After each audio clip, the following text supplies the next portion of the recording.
Muzeum Zamek w Oporowie. Zamek Oporowskich, ceglany zamek wzniesiony w stylu gotyckim w latach 1434–1449 we wsi Oporów pod Kutnem przez biskupa kujawskiego Władysława Oporowskiego. Dawniej stanowił centrum rozległych dóbr ziemskich rodu Oporowskich herbu Sulima. W 2007 roku został wpisany do Państwowego Rejestru Muzeów. Zaczątkiem zespołu zamkowego była rycerska wieża mieszkalna, wzniesiona na początku XV wieku na sztucznej wyspie, usypanej pośrodku jednej z odnóg rzeki Słudwi.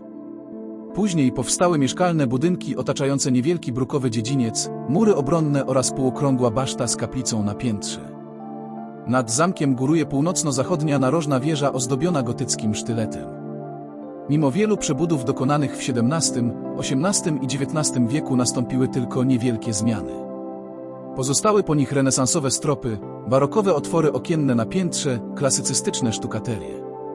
Z około 1840 roku pochodzi przybudówka na dziedzińcu, tzw. kredens oraz neogotycki portal bramy wjazdowej i taras przed mostem. Zamek otacza krajobrazowy park, założony w pierwszej połowie XIX wieku.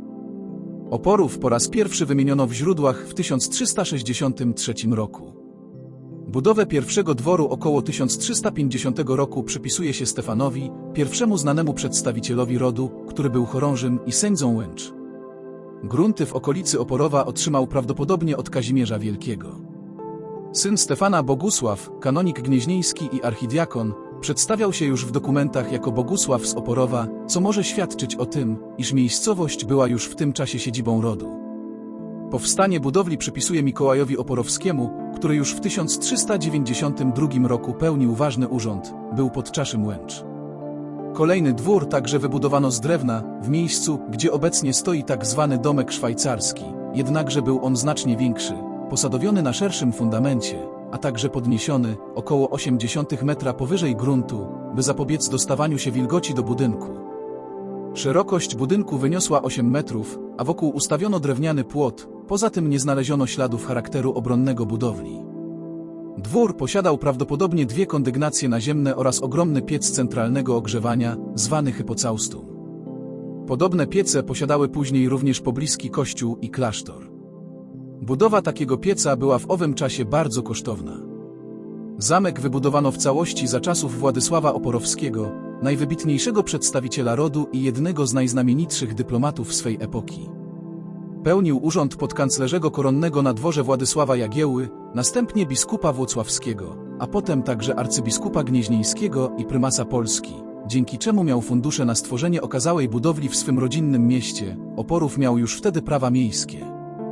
Budowa wymienianego w ówczesnych źródłach kastrem trwała w latach 30. i 40. XV wieku przez kilkanaście lat. Władysław w 1428 roku zobowiązał się do wybudowania zamku, a dokładniej do obmurowania rodzinnej siedziby, zgodnie z ugodą zawartą między swoimi braćmi, czyli synami Mikołaja Oporowskiego w 1428 roku. Po śmierci ojca pierwotna budowla przypadła jego żonie, Krystynie, która nie była w stanie kontynuować prac, gdyż nie miała odpowiednich funduszy. Niedługo potem podzielono majątek między braci. Piotr Oporowski otrzymał rodzinną miejscowość i mógł doglądać budowy zamku, którą z kościelnej kasy fundował jego brat, Władysław. Wybudowanie zamku stanowiło okazję do podkreślenia świetności rodu. Według historyków sztuki, arcybiskup naśladował prawdopodobnie Zbigniewa Oleśnickiego, biskupa krakowskiego i kardynała, konkurenta Oporowskiego, który wybudował podobny zamek w Pińczowie.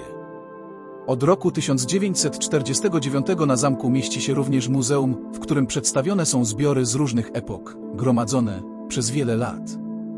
Niewielka część z nich dotyczy bezpośrednio byłych właścicieli zamku, to głównie obrazy i inne cenne przedmioty.